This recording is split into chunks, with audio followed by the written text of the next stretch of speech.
Florence, Oregon. The carcass of an 8-ton Pacific gray whale washes up on the beach.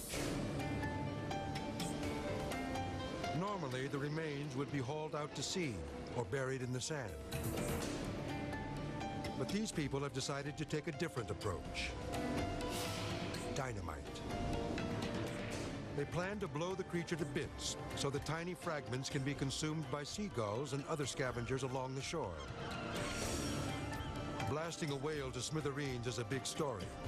So reporter Paul Lindman and a local news crew race to the scene to cover the event.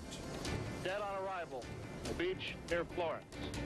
There was really kind of a carnival atmosphere there that day. Townspeople from Florence had come out. There were kids out there. I can remember people up in the dunes above the beach putting out picnics and getting ready to watch the show of this tremendous exploding whale. Engineers load a half-ton of dynamite underneath the massive mammal, believing this will blow most of it out to sea.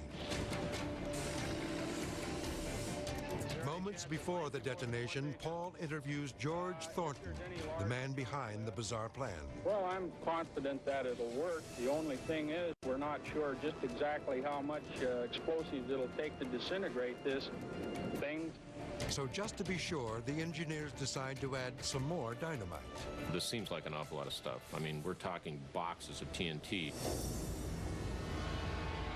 With the explosives in place, curious onlookers are moved back a quarter of a mile from the site.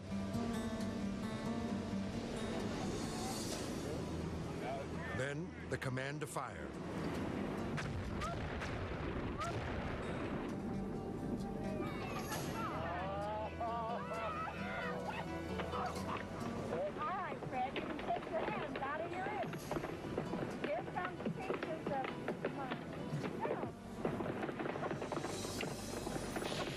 But excitement soon turns to terror as 200-pound chunks of whale meat plummet from the sky.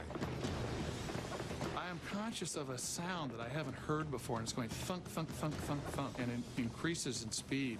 And I realize the sound that I am hearing is pieces of blubber hitting the ground around me. We suddenly were scared. It changed from sort of a carnival atmosphere into one of, my gosh, this is panic.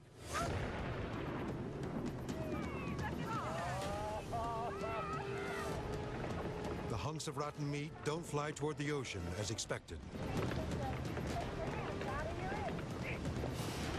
The crew used too much dynamite, causing the blubber to rain down on spectators as far as 1,500 feet away. When it ended, we were covered with that whale. I looked down at a dark beige raincoat. It was bright pink.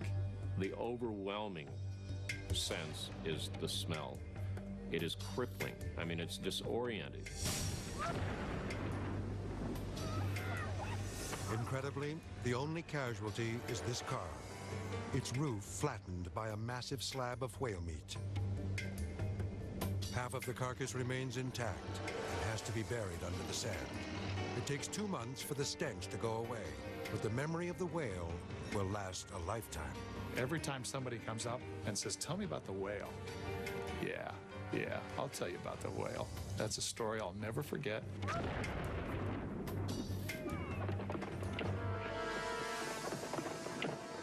We're eating this. I would just like to order, and then we'll leave. You shouldn't be here. You're a slut. Go get a hotel room and fuck somewhere else. Oh my. This is not a place for this. Can't wait till this hits YouTube. I can't wait to report you to the police. You cannot be Please. doing prostitution. Go ahead.